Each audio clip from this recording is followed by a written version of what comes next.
Адам атаны жаратқан соң Тәңірі тағала пейішке кіргізді. Себебі ілім-білім сайысында Ібліс Малғұнды жеңген еді. Адамға бас имеген Малғұн қарғыс арқалап қаңғып кетті. Ал адамға лайықты құрмет көрсетіліп басталды. Ақ жақұттан Хаджар әл-Асуад деген тақ жасап, Адам атаны салтанатпен отырғызды.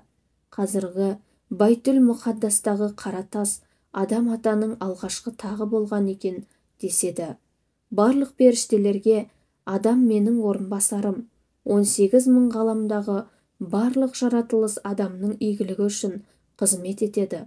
Оған құрмет көрсетіңдер дейді. Самсаған періште салтанатпен сап түзеп, Адам атаны көру үшін сан мыңдаған ғаламнан тоқтаусыз ағылып жатты. Жаратушы иесі, ей Раузан періштесі, жәннаттың есіктерін ашып қой, барлық мақлұқат түгел келіп Адамды көрсін. Пейішті бар асылмен безендір, барлық ағаштың жемісі олжып пісіп тұрсын, дарияның сулары шалқып жатсын. Ей Ысырапыл, рахат самалы есіп тұрсын. Ей хорлар, салтанатты киініңдер, балдан тәтті, сүттен ақ, шырынды бұлақтардан сусын әкеліңдер.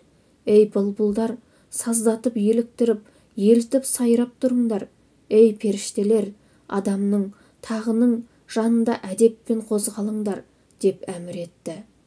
Адамды көруге асық болған періштенің көптігі сонша, олардың қалың бір қауымы Тәңір халифасының түр-тұрпатына назар сала алмай арманда кетті.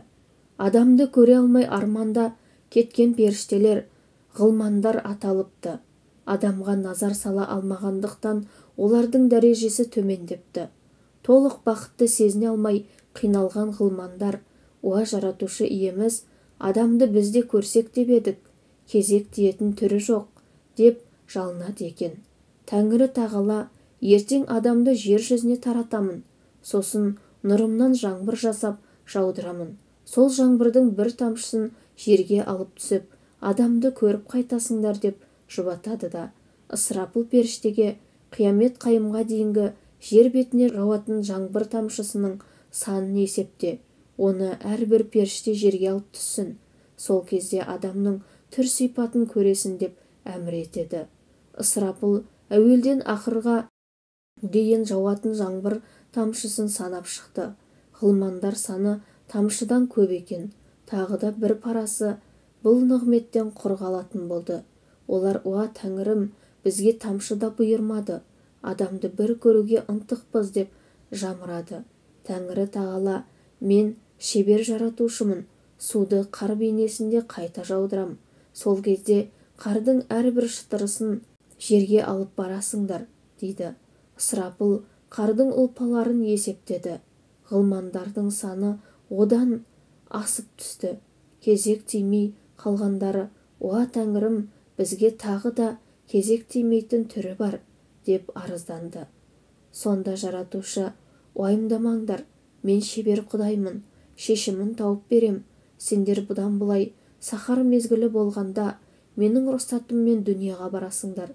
Сол кезде ояу отырған қайырымды құлдарымды қалауларыңша тамашалауға рұқсат. Одан басқа адам ұрпағын көруге рұқсат жоқ. Ояу момын құлдарымның дұға тілегін маған жеткізіңдер. Олар жаратушы иесін еске алып, егіліп жыласа, көз жасын жерге түсірмеңдер. Жібек орамалға салып, пейіштегі сандықта сақтаңдар.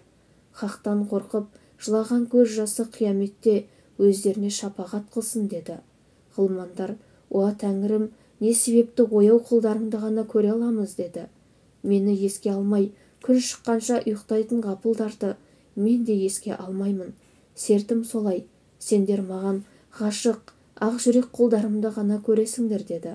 Сонда ғана ғылмандардың көңілі жай тауыпты.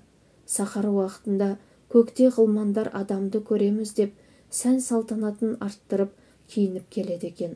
Адамның қандай тілегі болса қабыл етіп, Құдайдың дәргейіне жеткізетін солар болыпты. Бірақ ғылмандар тек жүрек көзі ашылған момындарды ғана көріп, солармен ғана тілдеседі. Күн шыққанша ұйықтайтын ғапылдар Тәңірдің осы нығметінен махрұм қалады екен. Сондықтан да ғылмандар өз әлемінде барша адам баласының сахарда ояу болғанын тәңірден тілеп отырады деседі.